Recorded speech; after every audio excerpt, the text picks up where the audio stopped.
Hello' viewers, সকলোকে স্বাগতম জনাইছোঁ মোৰ প্ৰিয় অসম চেনেলত। বন্ধুসকল, আজিৰ দিনটোৰ কেইটামান গুৰুত্বপূৰ্ণ খবৰ আপোনালোকক জনাম, গতিকে ভিডিঅ'টো একেবাৰে শেষলৈ চাই থাকিব। ইয়াৰ আগতে আপুনি যদি মোৰ চেনেলটো এতিয়াও ছাবস্ক্ৰাইব কৰা নাই, তেন্তে এনেকুৱা ভিডিঅ'বোৰৰ আপডেট সবাতোকৈ আগত পাবলৈ মোৰ চেনেলটো ছাবস্ক্ৰাইব কৰি কাষত থকা বেল আইকনটো প্ৰেছ কৰি দিব। আজিৰ প্ৰথম খবৰটো হ'ল, আহি আছে ঘূৰ্ণীবতাহ আমফান।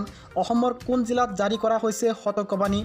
বংগোপসাগৰত উৎপত্তি হোৱা ছুপাৰ চাইক্লন আমফানক লৈ অসমতো জাৰি কৰিছে সতৰ্কবাণী। কাছাৰ জিলাত দুৰ্যোগ প্ৰশমন বিভাগে সতৰ্কবাণী জাৰি কৰিছে। সকলো SDO চক্ৰ বিষয়া তথা বিভাগৰ মুৰব্বীসকললৈ নিৰ্দেশ জাৰি কৰি সতৰ্ক হৈ থাকিবলৈ আহ্বান জনোৱা হৈছে। উল্লেখযোগ্য যে আজি দুপৰীয়া বা সন্ধিয়াৰ ভাগলৈ এই ছুপাৰ চাইক্লন আমফানে পশ্চিমবংগত প্ৰৱেশ কৰাৰ সম্ভাৱনা ব্যক্ত কৰিছে বতৰ বিজ্ঞানীয়ে। উৰিষ্যাৰ পাৰাদ্বীপত পুৱাৰে পৰা বতাহ বলি আছে। প্ৰতি ঘণ্টাত 82 কিলোমিটাৰ স্পীডত বতাহ বলি আছে বুলি কোৱা হৈছে।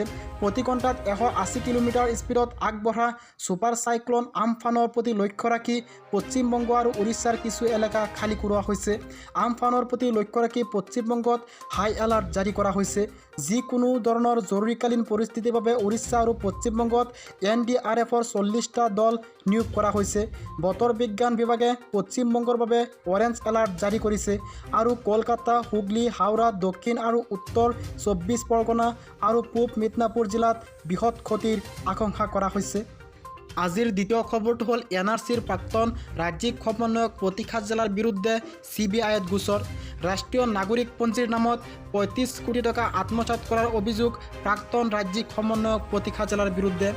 APW নামৰ সংগঠনটোৱে প্ৰাক্তন ৰাজ্যিক সমন্বয়ক প্ৰতীক্ষা জেলাৰ বিৰুদ্ধে CBIত গোচৰ কৰে।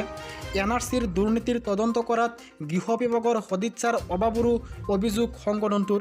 প্ৰতীক্ষা জেলাই উইপুৰ সহযোগত দুৰ্নীতি কৰাৰ অভিযোগ কৰে সংগঠনটোৱে। আজিৰ তৃতীয় খবৰটো হ'ল, কেন্দ্ৰ চৰকাৰৰ আয়ুষ্মান ভাৰত আঁচনিৰ হিতাধিকাৰীৰ সংখ্যাই দেশত 1 কোটিৰ সংখ্যা অতিক্ৰম কৰাত প্ৰধানমন্ত্ৰী নৰেন্দ্ৰ মোদীয়ে সুখ ব্যক্ত কৰে। আয়ুষ্মান ভাৰত আঁচনিৰ হিতাধিকাৰীৰ সংখ্যাই 1 কোটিৰ গড় অতিক্ৰম কৰা বুলি বুধবাৰে প্ৰধানমন্ত্ৰী নৰেন্দ্ৰ মোদীয়ে উল্লেখ কৰে। প্ৰধানমন্ত্ৰী নৰেন্দ্ৰ মোদীয়ে এটা টুইটত কয়, মই 1 কোটি হিতাধিকাৰীৰ মাজত এগৰাকী মেঘালয়ৰ পূজা থাপাৰ সৈতে টেলিফোনত কথা পাতোঁ। উল্লেখযোগ্য যে কেন্দ্ৰ চৰকাৰে মুকলি কৰা আয়ুষ্মান ভাৰত চিকিৎসা আঁচনিৰ দ্বাৰা দেশৰ 10 কোটি দুখীয়া পৰিয়ালক 5 লাখ টকাকৈ চিকিৎসা ব্যয় বহন কৰাৰ লক্ষ্য নিৰ্ধাৰণ কৰি লৈছিল। আয়ুষ্মান ভাৰত আঁচনিৰ দ্বাৰা দেশৰ দুখীয়া পৰিয়ালৰ লোকসকলে আঁচনিৰ অন্তৰ্ভুক্ত ৰোগসমূহৰ চিকিৎসাৰ ক্ষেত্ৰত বছৰি 5 লাখ টকাকৈ চিকিৎসা সাহায্য লাভ কৰে। দেশৰ বিভিন্ন ৰাজ্যৰ লগতে অসমতো বহু লোকে আয়ুষ্মান ভাৰত চিকিৎসাৰ আঁচনি সুবিধা লাভ কৰিবলৈ সক্ষম হৈছে। গতিকে ভিউৱাৰ্ছ, এইকেইটাই আছিলে আজিৰ গুৰুত্বপূৰ্ণ খবৰ। ভিডিঅ'টো ভাল লাগিলে সকলোৱে লাইক কৰিব আৰু এই ভিডিঅ'টো আপোনালোকৰ বন্ধুবৰ্গলৈ শ্বেয়াৰ কৰি দিব। ধন্যবাদ।